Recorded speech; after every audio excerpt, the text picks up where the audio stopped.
Good morning, Ben. How are you today? Well. Good morning.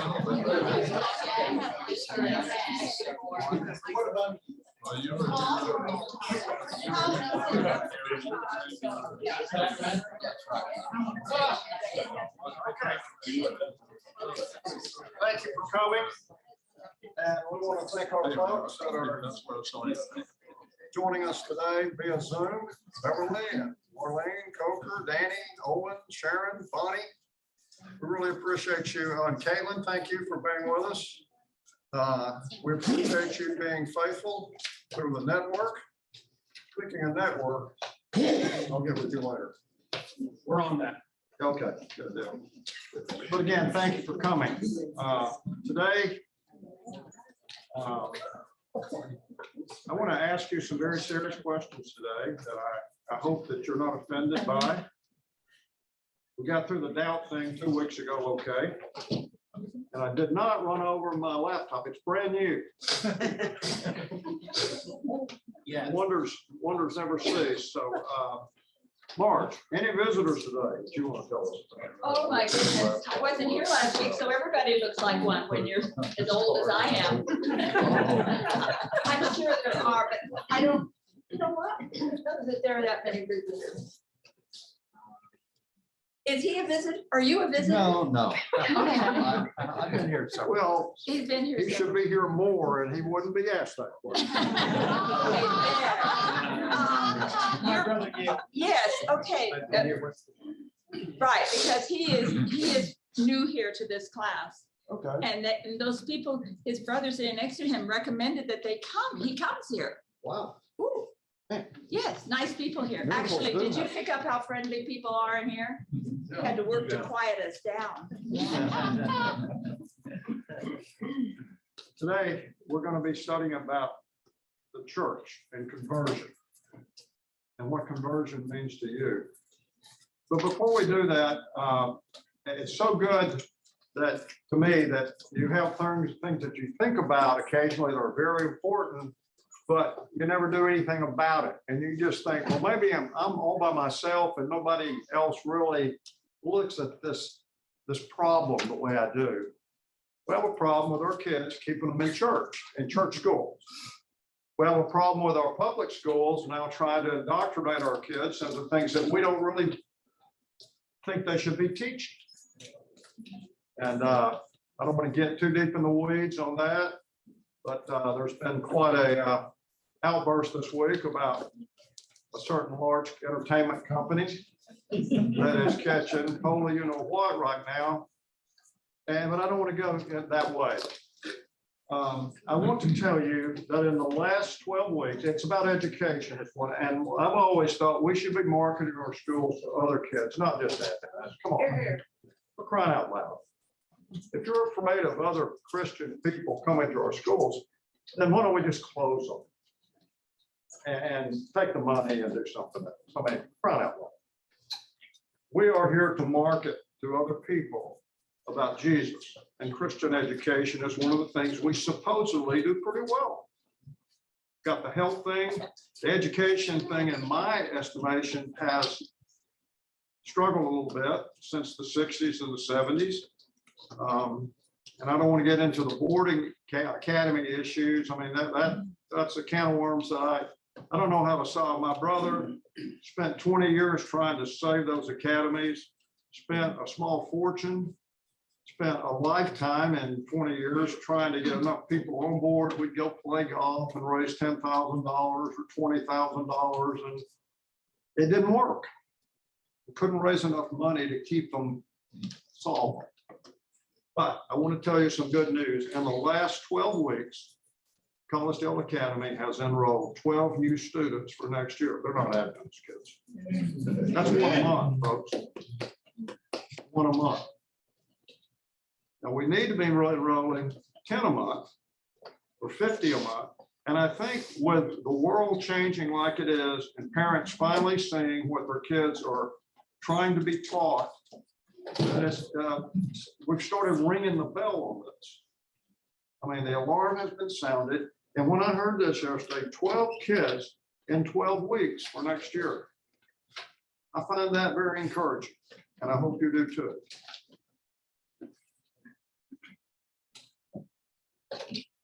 Mama, would you have our prayer? We'll get started. Dear Father in heaven, we thank you for this opportunity to get together to study thy word. We pray that thy Holy Spirit will be with us and guide our teacher and guide our minds that we might be benefited. In Jesus' name, amen. Thank you. Jesus has been up north, way far north, in an area called Caesarea Philippi. He has now begun to come south again. He's come back to Capernaum. That's his house, his getaway, where Peter lives. It's on the lake. A nice break for him. He likes it there. And he's come back. He's been way up in the northeast corner on the Sea or Lake of Galilee. He's been in Gentile country. There's very few Jews there. And he's been able to take a break. He's training his disciples. He's been on a 6-month training session with this guy. But now some of the teachers of the law have traveled 75 to 100 miles because they've heard things. And they're now spying again on Jesus or trying just to keep track of what he's doing, what he's saying. Last week we studied for the 3rd week. Thank you, Duane, for the great lesson you had last week. We studied 3 weeks in a row on Mark 9 about the man whose son was sick. He took him to Jesus, but he was doubting that Jesus could really heal his son. And remember the part, help, I believe, help me with my unbelief. That's where it happened. I taught one of these 3 lessons on doubt. Doug did one about Jesus being as wise as a serpent and gentle as a lamb, or gentle as a dove. And then Juan did a very nice lesson last week. So the question this morning is, what is the purpose of the church? What would you say is the purpose of the church? You don't have to get really intellectual about it, but as you sit here, what do you think that the purpose of the church is? I would say for new converts, it's a place for them to congregate and to learn more and to continue to grow. And a place to make friendships for people to build you up, you can help others. And then to get strong enough that you would actually go out and try to share the gospel with others. Ah, good. What are your thoughts? Yes, Juan. To heal the brokenhearted. Ah. Think we got very many people like that in this church, just this church. We all are. Is this true? You haven't had your heart Just this broken. And it hurts when it happens. What else? Anybody else? What is the purpose in your mind of the church? When you are getting ready to come over here on Saturday morning, are you thinking, well, I'm going to see my friends, which is great, and I hope you have friends here, or make some more friends. Yes. And I think it's, I got your name right. It's a big long word. I thought I got it.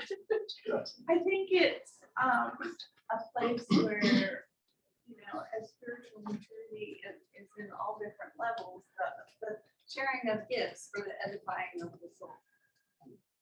Yeah. That God gives each one of us, because we're described as the body of Christ, and you're stretch the nose, there's like up. And so,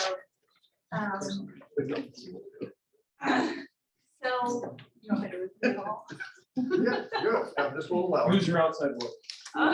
Okay.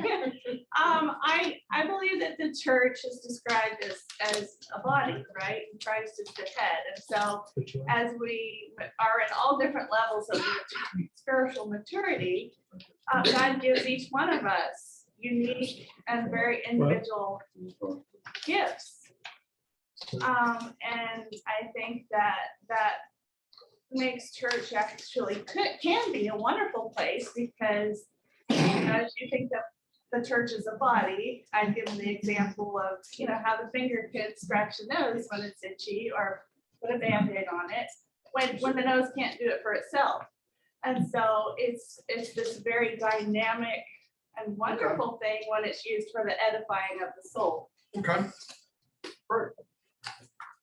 Roy, Well, I'm gonna start out by saying it's a place to come and worship in spirit and wonder, yeah, Russell, yes, spirit and truth. And then it is to have fellowship with your fellow man and to learn how to become like Christ. yes. How many are in this class for the first time today? Anybody for the first time? Yes. This class was designed for ex-Adventists. This class was designed for people who are so discouraged that they're thinking of leaving the church. This class was designed for people who would like to come back to church, but they're afraid. They're not comfortable. They're not really sure where they would fit in. And I'm hoping and Zoom. Anybody out there want to tell me what you think the purpose of the church is? We haven't heard from you. Yes. Okay. Can you hear me well? Yes. To me, the church is a place where I go to learn more about God, and I share and I learn from other people who also want to learn more about God, more about Jesus. Okay. Thank you. Well, by the way, remember, this is a discussion class. If you would like to say something, please raise your hand. Make a comment, but please raise your hand. And I'm going to tell you a story in just a bit, why it's so important to finally speak. To finally get your voice. Don't take over the class once you finally get your legs over here. But you need to make a comment. It's a discussion. If the Spirit is moving you, if your conscience is compelling you, say, I really want to speak, but I just don't know if I should, then you never will speak. If you have something that you can briefly share with us, share it. God wants to hear from you. We would like to hear from you. Make your comment brief. Do talk to us. What is the purpose of church members? We got the church thing behind us. What is your purpose? To minister to others, Sorry? to minister to others. All right. And to receive his word. Okay. Josie. To encourage each other. To encourage. To encourage each other. Look to Jesus, because every day that we live is a day closer to his. Yes. Ken, Yes. Danny. does it help the folks that's sitting there to hear other human beings that's facing or having some of the same issues? They're struggling with just life in general, kids, grandkids, everything else. Does it not make you feel like that you are at least in the mainstream and you're not out there by yourself, to sit by and listen to your friends in class explain to themselves? So I think that's why it's so important to speak up. And that's why I think it's important. I think class is so important, and I try my best not to miss it. It is, Danny. And thank you. Milton. I didn't realize this was a class for people who had, been discouraged and backslidden, or whatever you call it. I've been a pastor for over 40 years in the church. Yeah. And I thought, why should I be here? And I thought, almost every day that I get up, I face discouragement. I face, What we got. when I get up, I face discouragement. Yeah. I face challenges. Yeah. And I wonder, is it worth it all? Should I go or should I not? And I think that this kind of class is good for everyone, whether they feel like they have turned their back on the Lord and they want to get back into it, or if they're just struggling like we all do on a daily basis. I think this class is wonderful, that kind of concept. I think we're all in the same group, no matter what we've done in the past and where we are now. I think the Lord has something for each one of us. What a meaningful comment. I don't care how much money you have or don't have, or how things are going for you. There are mornings when it's just hard to roll out of the bed, man. I don't care if you're retired or you're starting a new business. It's just tough to look in the mirror and say, I got to do this again. So that's why I felt this class should stay alive. I think I told you when Doug Tilstra helped me get this class going, I couldn't get anybody to come. I couldn't. And he said, I said, I don't know, maybe we should shut it down. He said, well, that's good. He said, but is this class good for you? Yes. And I said, it is. I have to dig harder. Yes. This class has meant a lot to me. We moved here 6 years ago, Don and I, because he had already had a stroke, and after we were here, he had two more. Yeah. And we needed to be here because our son lives in this area, and he's a doctor, and he said, you can move up here so I can take care of you. Yeah. Well, we were looking for a class. We hated to leave our class in Montgomery, Alabama, but Chris Stewart said, Mom, Diana and I sat in the class and it's going to be perfect for you and Dad. And so we came to this class. Now the pandemic came and we no longer could come. We missed out of school for 2 years almost. Yeah. And then Don passed away in January. But this class meant so much to me. Y'all sent me cards, food. So many people from this church came to the viewing or the funeral or both. Pastor, Pastor, Nate does. He came to the viewing and the funeral, and we had not been here for 2 years because of Don's illness and because of COVID. And this church reached out to me. I need this class.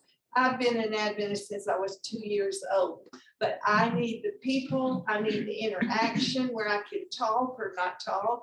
You don't put us on the spot, but yet if we have something to say, we just have to speak up. Yeah. And I couldn't wait to get back. I buried Don on Friday and I was here Sabbath morning because this is where I needed to be. This is my Sabbath school class.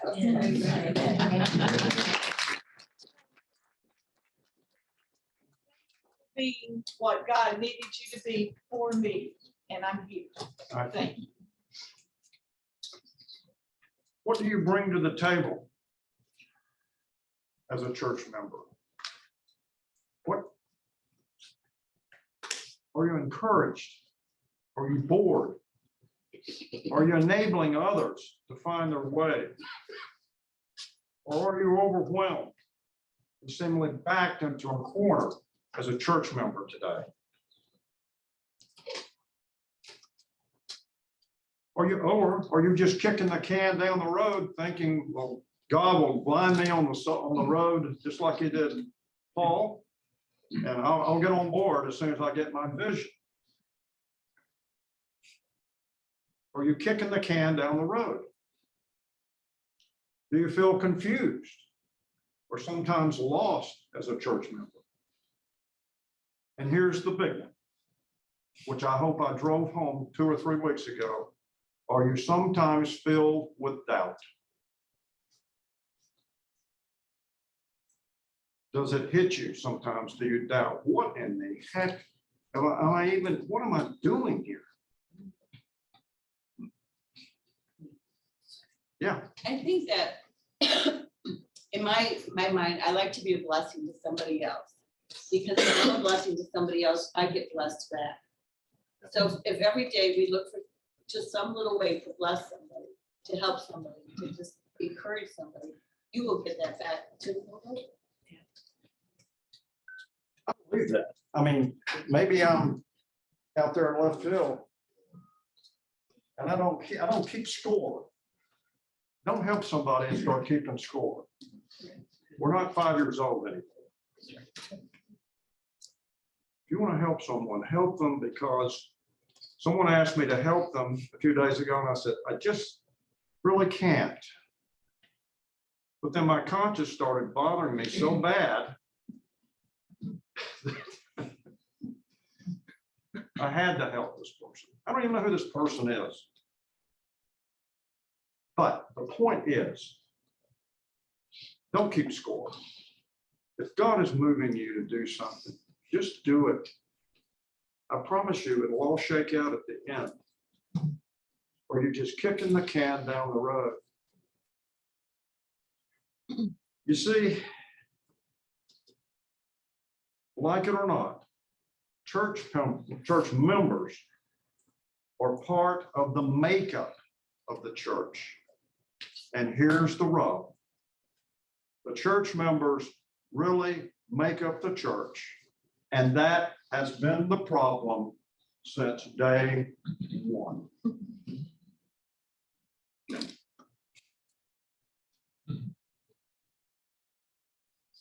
Listen, yes.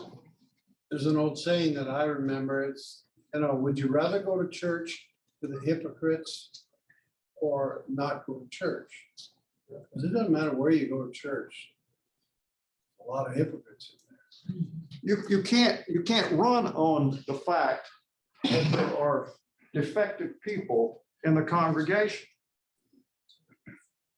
You've got to somehow get beyond that. Yes, we're the problem. But yes, we see a way out of our problem. If you're going to start leaving the church because you see somebody that you think is a hypocrite, you're never going to come back to church. Yes. I think that kind of precludes the idea that we don't realize we might appear to others. Yeah. And I have been a hypocrite. I have been in my life a very bitter hypocrite early on. Well, it says, judge not that you be not judged. Yeah. Who's to say that That's exactly right. We don't know what's driving them the way that they're behaving. How do you define a hypocrite? This word is being thrown around here now. I'd like to get a definition. He started it asking. I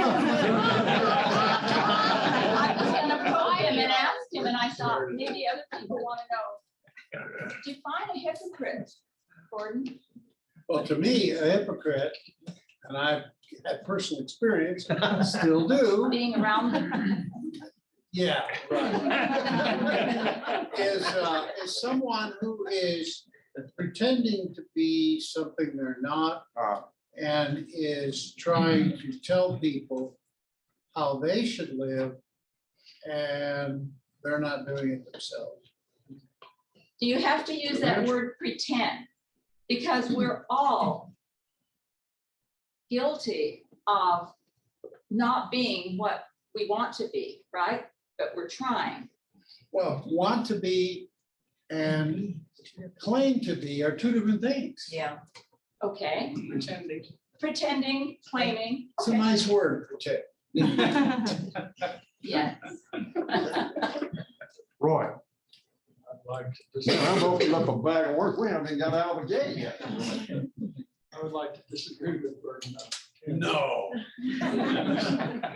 To me, we're all sinners. There's no doubt about that. But we come to church to worship in spirit and truth, and in that God sets us free because He forgives our sins, and our desire is to be like Him. And so this is a journey we're on, and it takes time to reach this. And I pray that all of us will reach it in Christ's return. I like that one. Thank you, because that. Okay, we got, okay, this is from Sharon. Hypocrisy. Oh, this is the meaning. You asked for it, you got it.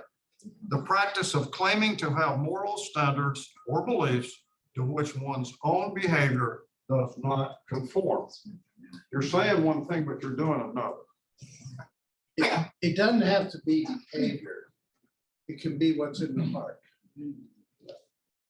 Yes. I was gonna say, I think you were trying to say that not everybody's pretending on purpose. And it sounded like he was saying that they are pretending on purpose. I'd say there's both. I think there are people who have really good intentions, but just keep falling anyway. And that would make them a hypocrite if they're saying that they really believe in something, but they can't do it themselves. But then there are people that are definitely pedophiles, adulterers, and they put on the wolf in sheep's clothing charade the whole time. So there's both. Okay, okay, thank you. And? Me, okay, I find that hypocrisy, when you whittle it down, is really ingenuous love. And each one of us, I think, have times when we're running low on the internal tank. And so Jesus is the answer. He's the source. Thank you. Well, let me just, we'll keep rolling here. So if you get discouraged about what you see in the church today, or you get discouraged about what's going on in the church today, or somebody did this, or you heard somebody said that, let's just take a look today and let's read about the first church members.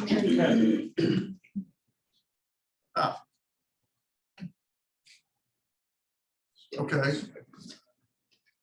This is from Kayla. And why worry about a speck in your friend's eye when you have a log in your own? Uh-oh. How can you think of saying to your friend, let me help you get rid of that speck in your eye when you can't see past the log in your own eye? Hypocrite.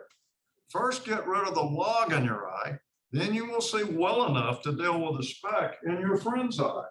Where did that come from? Thank you, Kate. Let's look at the first church members. Let's see how they're doing today on this little journey we're on. If you think you've got problems with the church,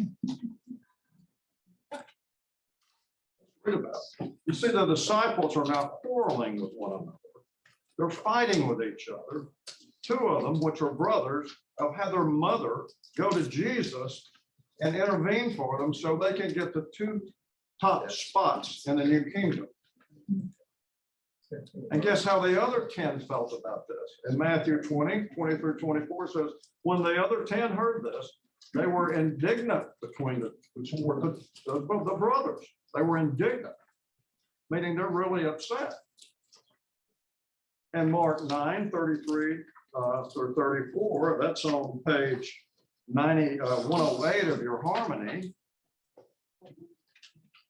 Mark 9:33 says, when he was in the house, he asked them, what were you arguing about on the road? But they kept quiet because on the way they had argued about who was the greatest.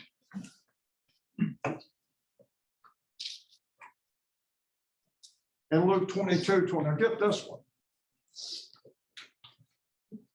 Luke 22 through and verse 24, it says, also a dispute arose among them as to which of them would be considered the greatest. And guess when this happened? The Last Supper. I mean, in just a few hours, Jesus is going to be in jail or arrested. And we're right at the midnight hour here, and they're still fighting.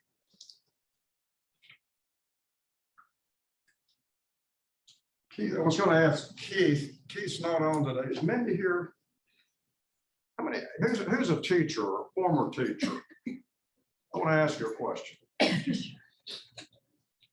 If you had 12 students and they did real well on the quizzes, But every major exam that came, they flunked it. How would you feel after a year? How did you feel after a year? You want to blame it on this. It's very discouraging. You seem to be doing okay, but you're flunking out on every major task that you're given. But the big question is, what is Jesus seeing in this man and these men that he wants to keep? And I believe he saw the same things in them that he sees in us. I have a friend whose parents had friends in Atlanta that were good buddies with Billy Graham. And they were in New York at one of Billy Graham's crusades. And this couple and Billy Graham jumped in a cab, and the cab driver was kind of nasty, and he was on the radio. He said a couple of bad words, and Billy Graham kept watching him. He said, they were getting out of the car. He said, and Billy said, "Are you a Christian?" And he said, "No." He said, "Man, you make a great. You make a great." You see, that's the kind of people I want to be around. They're looking at the big picture in your life. They see everything. But there's something about you that's so compelling to them. They need you. They want you. They're in it for the long haul with you. Let's read Matthew 18, 1 through 10. It's page 108 in your harmony. Does anybody need one? Yeah. Who needs a Special delivery.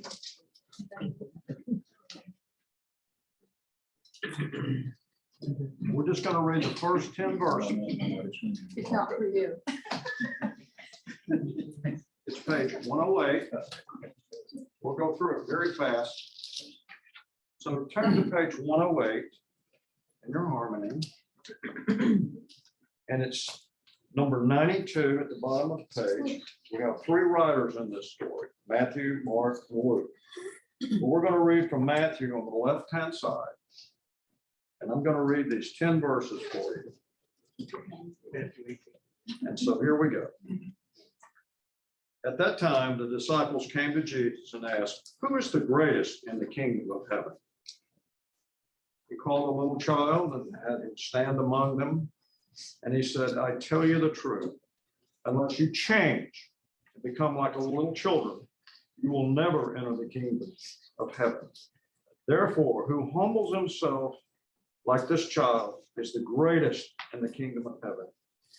And whoever welcomes a little child like this in my name welcomes me.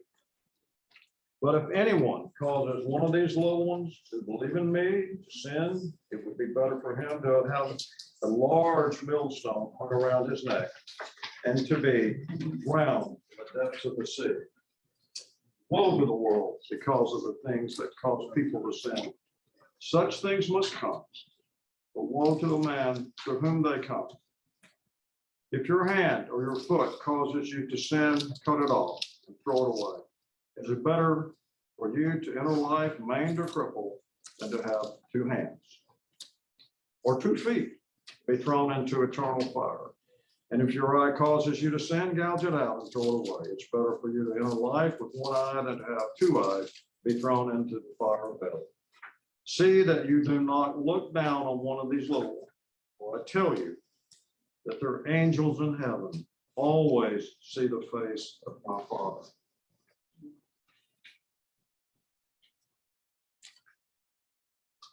Verse 1. Let me flip through these verses with you and give you some comments. Pretty smart people, a lot smarter than that.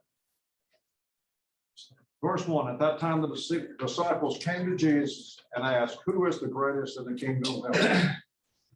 And here's what some really smart people said. The qualities necessary for the entrance into the kingdom of heaven include the forgetting of yourself. As long as a man considers his own self as the most important thing in the world, his back is turned toward the kingdom. The man described above will have to turn, and that is a big word today. That man that is behaving that way will have to turn to be converted and face in the opposite direction.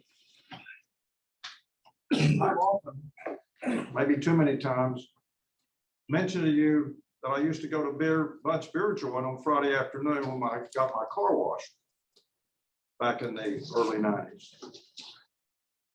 Go over there and see my buddies at Bud's. And it's a beer joint, so I don't have to tell you what's going on in the beer joint, okay? And then I left that life. I made a turn. I decided I'd been down that path. I'm going to turn. I'm going to go down this path. I'm going to try this because I saw what was happening to my friends that had been down this path, and it was scary. I turned. I went down another path. I think I told you last October at a big event downtown, I ran into one of my friends, old friends from Bud Spiritual. And he said, I haven't seen you in all those years.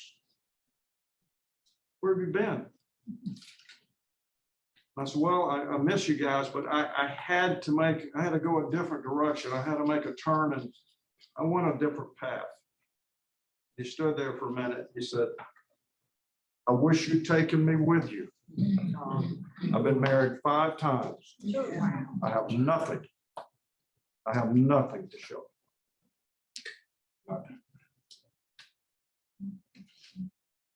So what's the purpose of a church member? I need to look that guy up. With this. This term, this phrase, term, who you are in, is important in today's lesson. I don't know what being totally converted is. I don't know what that means, or I don't know if I'm totally converted. I don't feel perfect. I feel weak, discouraged at times. I struggle like everyone else.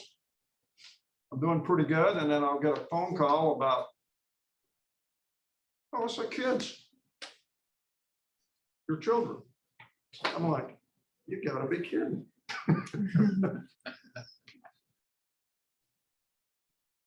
You got to be kidding. And then I get a phone call. Nick passed all this math. He made an A. I'm like, there is a God. Frank made an A in math. We're all in the same boat here. But you must make this turn to be converted. Matthew 18:2, he called a little child and had him stand among them. Jesus will teach the characteristics that make a person in the kingdom of heaven. They will have to be like a child. I tell you the truth, unless you change, that will be another big word. I want to get back with you in just a minute. Unless you change, and I'm going to be talking a lot for about 20 minutes, and then I'm going to pull the plug, and then you can take over. Okay. But I can only tell you what I know and what I've experienced and what I've been through, good and bad. I can only share what I know. I don't want to share with you what I think. Everybody can think about something, but what do you really know? My great teacher can always pull me back. Yeah, I'm great. It's great you think about that. But what do you know about that? What do you know? Unless you change and become like little children, change. I have mentioned to you that 24 years ago, I finally found my voice in the Sabbath school class. I finally spoke up for the first time. I told Jerry Arnold about that in 2008.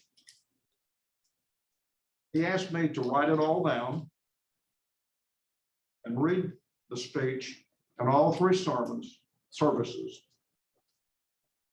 in 2008, and I did. I shared my conversion story. I shared my turnaround story. And I want to just take a couple of pages of that today and read to you about conversion, about change. There will be no conversion unless there's a change. You're wasting your time. You're wasting everyone else's time. You want to talk about conversion? You want to get into conversion and change. And I don't mean, for me, it was just to start thinking about changing. Some of us are so damaged, we're afraid to get too deep into certain aspects of spirituality, not religion, spirituality. So it was slow for me. It was a slow process, and it's still a struggle. But I was sitting in let me read you this. Okay.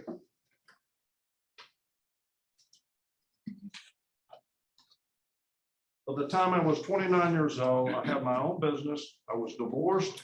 I was leading a very fast life. I was a nightclubber. I liked the clubs. I like freaking dancing. Nice car, nice clothes. I liked it. It was new to me. It was interesting. I liked it. I was single for quite a few years, and I made it very clear that I would never marry again. I never wanted any kids. I had a little boy by a previous marriage, and I would never, ever commit to a marriage, no matter what happened. And then I met Judy, and never say never to a beautiful woman that you're in love with. So we got married, and we had a family, started having kids. Judy began to take our kids to Sabbath school while I played golf on Saturday morning. Then I read somewhere that if a mother takes the kids to church, only about 33% stay in the church environment. If the father takes the kids to church, about 70% stay in the church. Think about that. And that's not Adventist material. That's out there. The dads have to they need to be involved. So I decided I would talk to some of my friends that were going to the college church, university church now, it used to be the, where my kids were going to Sabbath school anyway. Remember, this is a long time ago. They told me that things had really changed. That word change, boy, that got my attention. So they said, it's changed since you attended a few years ago. They have really changed. I was skeptical, so I began to dress up each Saturday morning and take my wife and my small kids to the front door of the church and tell them I was going to park the car, and then I would drive straight over to the Waffle House in Ooltewah and read the paper and have a cup of coffee. Working great for me. I would wait an hour, then pick up my family, then we'd go to lunch. I looked good, got them in church. I got no problems with this. Then my son, who was about 12, figured out what was going on and confronted me, so I stopped that. So I attend Sabbath school for the first time in some years, and I go to the big sanctuary.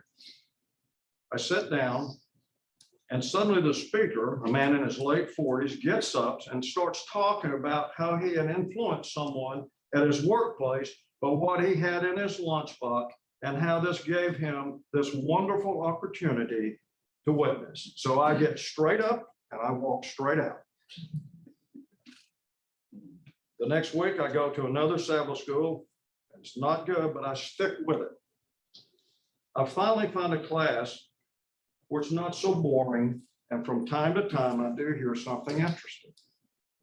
I also hear things that I know are not biblical, and that frustrates me to no end.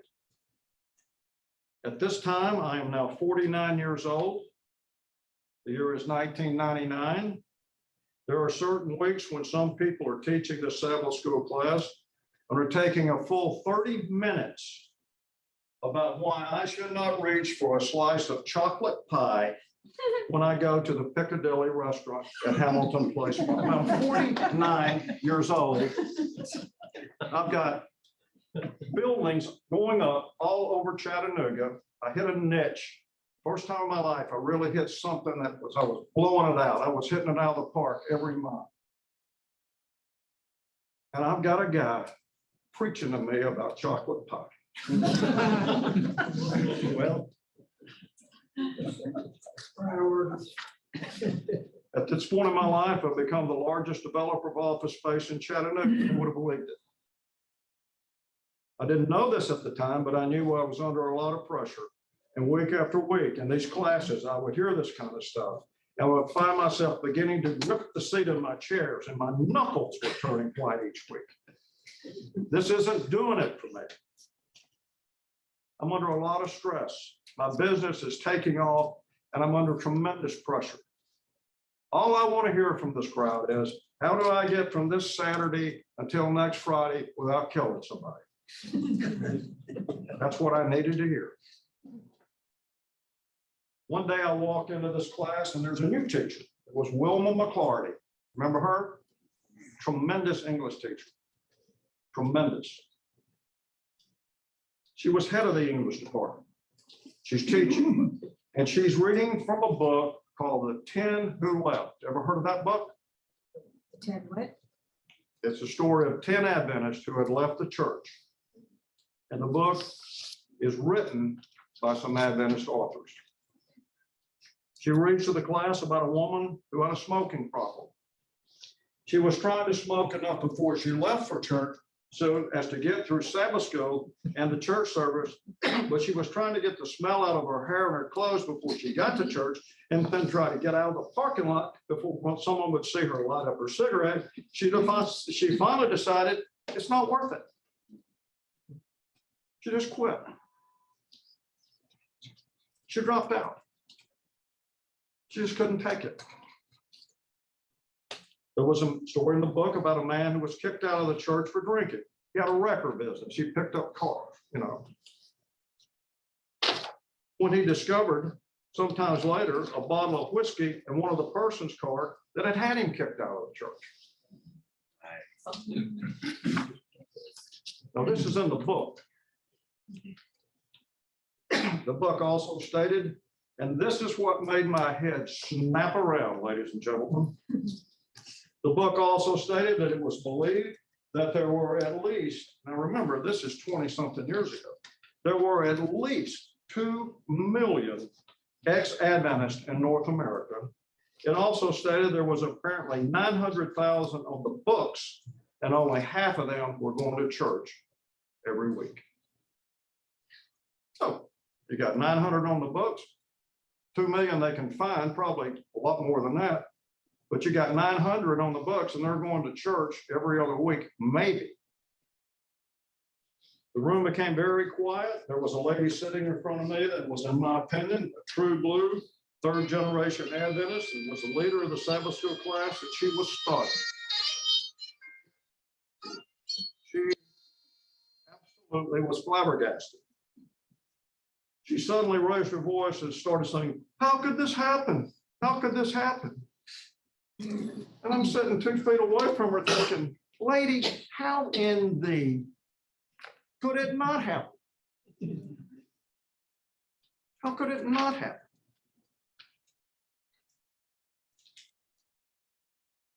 The next week, I walk into the church and I read the bulletin to see if Wilma is teaching somewhere else, and she was.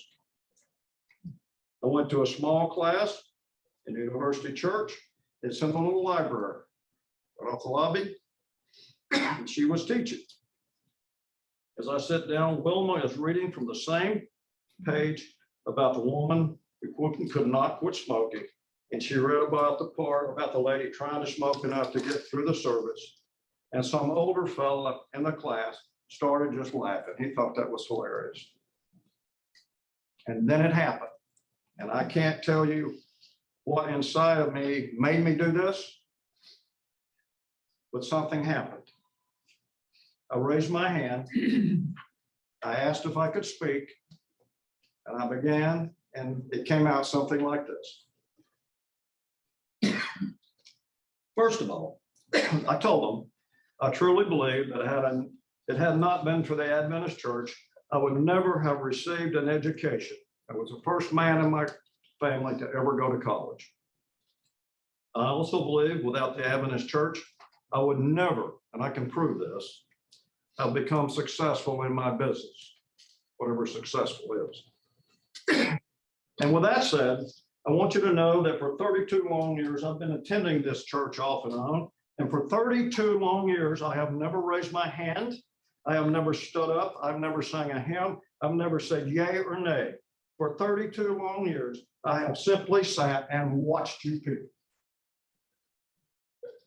You tell everyone that you have the truth. And oh, if we could just study with those people out there in the world. If we could just give them our truth. Well, ladies and gentlemen, there's your truth right in front of you. It is a dismal failure. And I was mad. It is a failure. There are 2 million ex-Adventists that we know of. Everybody I know, how many people know ex-Adventists? Ever run into anybody? My sister's an ex-Adventist. I bump into them. I have lunch with them and say, well, I went to Southern. Like, what? Really? I say, we haven't been in church in 30 years. Really? Did you know that they believe there's at least 30 to 40,000 ex-Adventists in the Chattanooga area?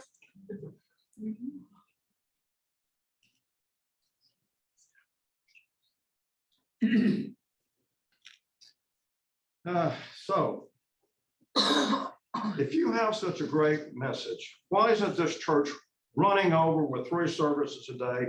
Why aren't your cars bumper to bumper out in the streets? And please don't give me that business about not 1 in 20 will make it. Don't give me that baloney.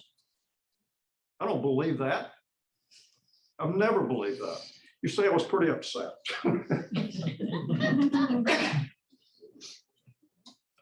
I said, you folks amaze me. You make sure that we're the most educated people in the world, and you train us to think. And when we finally are thinking, we realize that all this stuff makes no sense. Nobody can keep all these rules and regulations and customs. So we leave the church. But the problem is that you've done such a head job on us. And then we've been taught there is no other true church. So we can't go forward to another church. We can't go backward to our old church because we're not good enough. So we're trapped. We're trapped. We can't go forward and we can't go backwards. So we just drop out. We don't go to any church. We're lost. And then I ask them this. Do you really believe that those 2 million plus souls don't think about what we're doing over here every Saturday morning? Do you think they just stop thinking about heaven or hell? You think they don't think about where they'll spend eternity? Are you naive enough to believe that those folks just stop dwelling on these things? They're just floating out there and they're just part of those worldly creatures that we cannot become.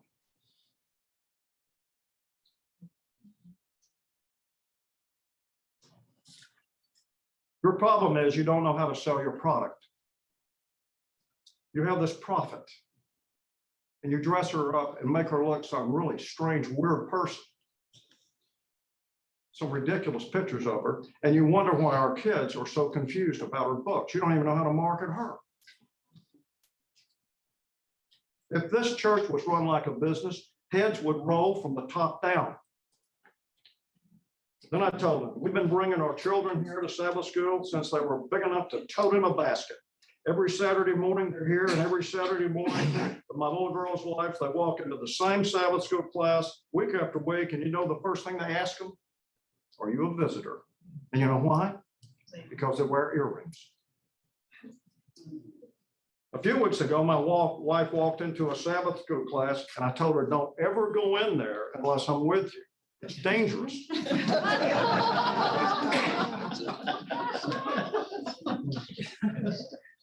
I've sort of calmed down the last 24 years. I'm going there without me. Well, she did. A few weeks ago, my wife walked into a Sabbath school class and here they were. This is when there was a big hubbub about girls wearing engagement rings. I don't even know. I'm on the board. I don't even know if they wear engagement rings or not. I don't know. But boy, there was a firestorm going on then about a young woman with an engagement ring. They were using words like whore and harlot and prostitute and comparing how jewelry should be used as a young woman. And have you seen my wife? You see all those diamonds and stuff I bought for her and earrings? Here's my wife sitting in there listening to that baloney. You realize how mad I got about that? I bought that stuff for her. I didn't drag her down to the jewelry store or some exclusive show and say, I'm going to make you wear this. I bought it for her because it made me feel good. For once in my life, I could finally afford to do something really special for my wife. So give me a break.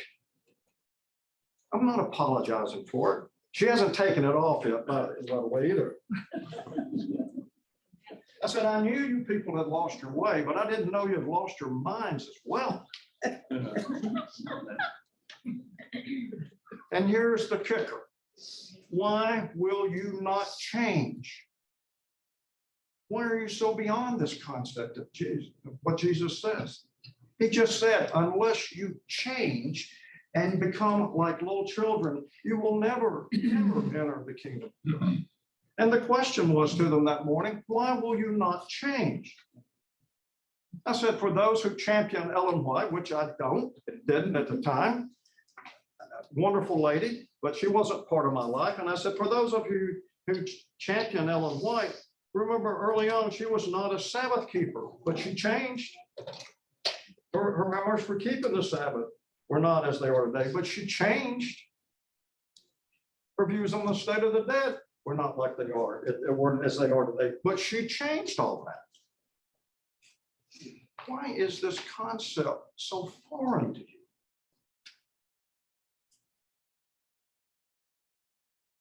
Well, I was expecting any second to be escorted from the room, but to my sheer amazement, an astonishing thing happened.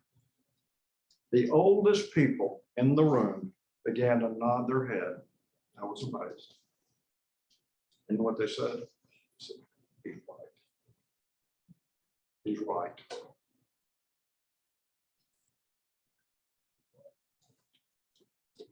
To my amazement, they came up to me after class and asked me to come back. I was shocked. I walked out of that class telling myself that I have got to see a psychiatrist. And very soon.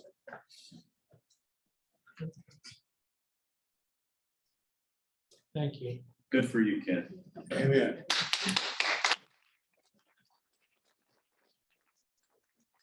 You know, the crazy thing about this is I felt relieved. When she started reading those stories, I thought, so I'm not crazy. I felt like something's been wrong here for 34 years or 32, but I thought I was all alone. I'm not alone. That's why we're here. This class again was designed for those who have left the church or those that are on the verge of leaving the church or they would like to come back, like I said. But I've been there, baby. I know how hard it is to even walk through that front door. I know. There was another eruption. I'm not going to read about it today, but that was the one that really hit it home. That's the one where I came out swinging again because some guy over here at the academy, this is your honor, who was, had been down to Forest Lake Academy, and some kids were setting up some chairs before sundown, and he ripped them a new one. I said, well, sir, we can't get the program started, and if we wait till sundown, we can't stay on schedule. He ripped them apart. And then it happened again. I came unglued. Now, I don't want you to come unglued in this class, because. But if you're compelled to speak, and God is moving your heart, do you know that that Saturday morning changed my life? By the way, they came up to me a couple of weeks later and said, since you're so smart, you can be head of the class now. That's how it all got started. And then I went to Frank Connell's class and I saw how a Sabbath school class could be. You know, you go to Sunday school or Sabbath school just to kill an hour to wait for a great preacher. Why couldn't you have an hour in Sabbath school that really be meaningful and then go to a good service? Wouldn't that be nice? Yes. This is church to me. It is nice. Yes.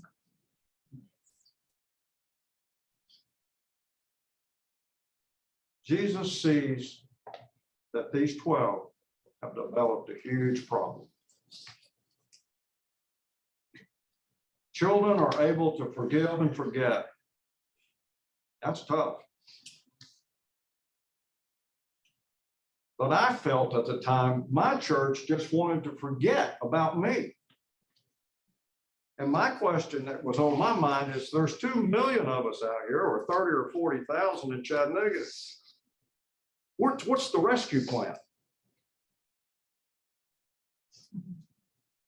I mean, for crying out loud. I mean, what's the plan?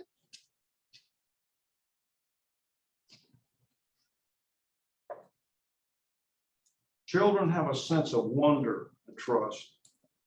How do you trust somebody you don't even know? We have to trust in Jesus. Well, who the heck is that? I know not what to eat. I know not where. I know I'm not supposed to go somewhere. So who is this guy, Jesus? Children are dependent. They need something. We need something so badly. Children don't worry like adults do. Children are comfortable letting their parents lead. Are you comfortable letting your father lead? Verse 4, therefore, who humbles himself like this child is the greatest. That's who the greatest is. You keep asking me this. Well, here it is. Be like this little guy, and you'll be the greatest. He doesn't fight all day long. He doesn't steal.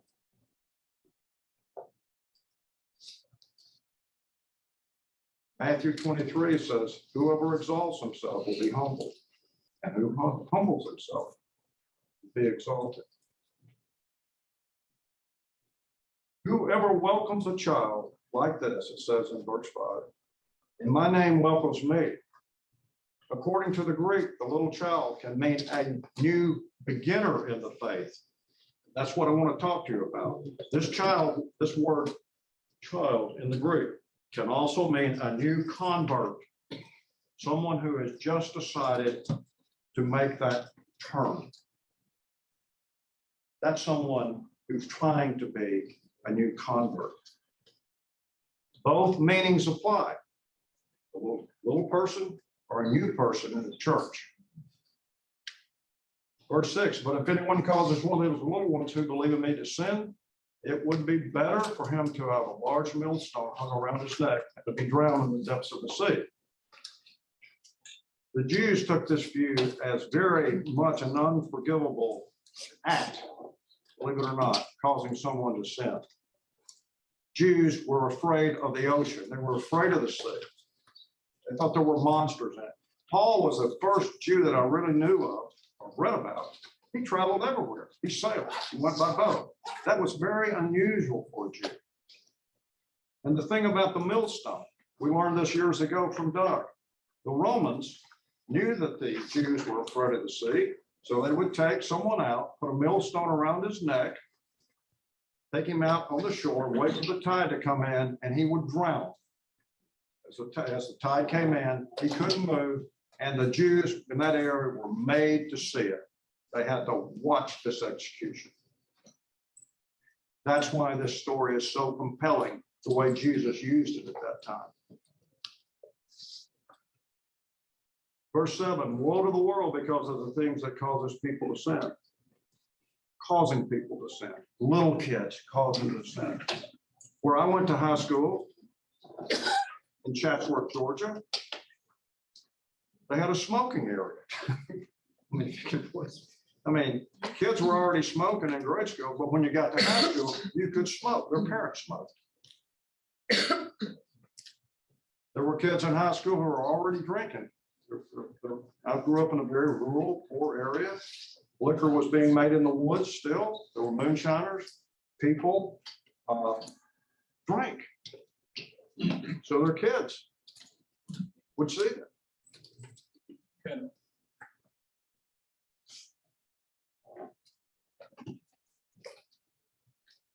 Caitlin, but isn't that the beauty of it? If we're perfect, we wouldn't need conversion. It's our perfect selves that need Christ in the church, and Christ accepts us how we are to make us perfect through him. Thank you, Tyson. My favorite scripture, James 1:27, has a similar concept. Pure and genuine religion in the sight of God the Father means caring for orphans and widows and their distress and refusing to let the world corrupt you. I spent a lot of time working with religious women who have experienced a lot of trauma. I'm always telling people this is the gospel. Wow, thank you, Kevin. This business of plucking out your eye and cutting off your hand, I hope you realize what he's really saying there. If you're tempted by something, don't look at that. Go there. If you're on the internet and you see something, you're going, don't do that. Don't go there. If you see somebody you don't like and you're ripping them apart to someone else, that's my problem. If somebody double crosses me, I somehow feel like I should warn others that, well, you know, you kind of have to balance that out. We don't have to think for ourselves, but get away from the things that are bothering you, that cause you to sin. And then verse 10, see that you do not look down on one of these little ones, for I tell you that their angels in heaven always see the face of my Father. Let's go back to the context that a child can be a new believer.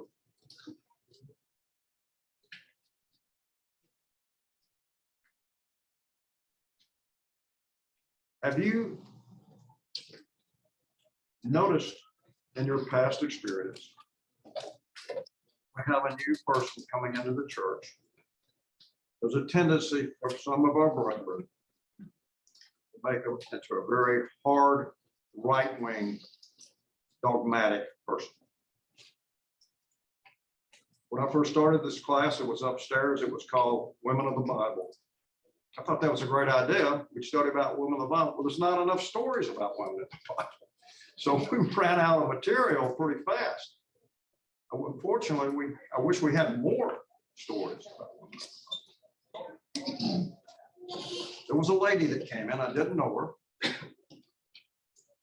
She would come every week.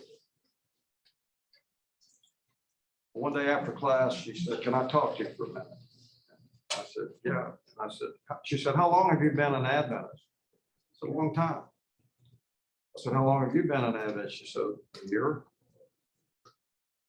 And it's tearing my family apart. My husband causes such a problem at our reunions now. Last Thanksgiving, he went on this tirade about why we should not be eating meat and how animals are killed, they're upset, and adrenaline is in their bloodstream, and all this, and you can't go to heaven if you're like. She said, "My family now is ostracizing me unless he gets under control." So, well, maybe you want me to talk to her husband? I mean, I don't know what I'll say to him, but this is all a new game to me now. This is 12, 13 years ago. I've tried to talk to him, but there's no turning back now. He's been programmed. It was sad. They have forgotten one little part about this conversion thing. It's called Jesus. where they came off the rails on that part. They got the food thing and the Saturday thing down and the beast thing. They forgot one component. Who is Jesus? I don't know what happened to him. I felt so bad about it. She quit coming. I don't know what happened to her. It's really sad.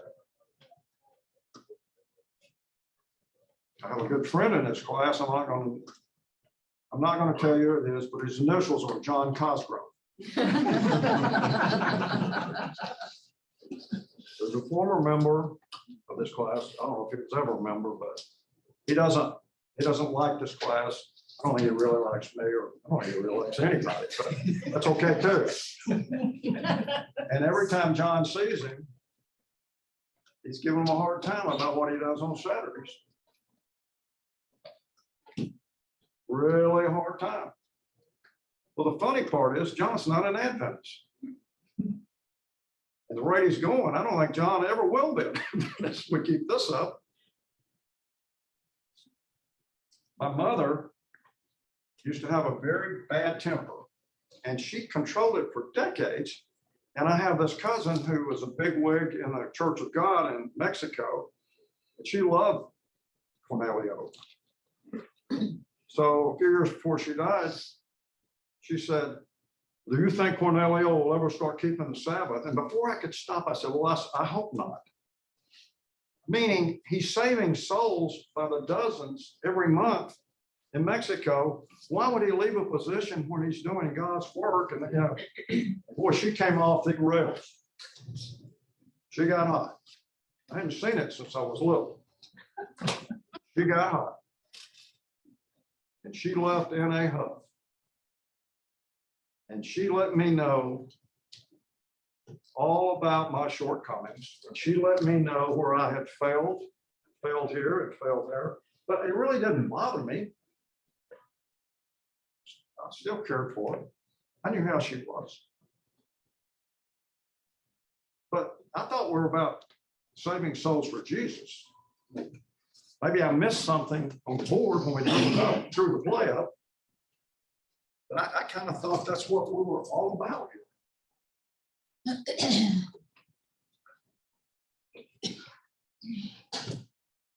Okay, I'm almost finished. God, what is the time? 11:22.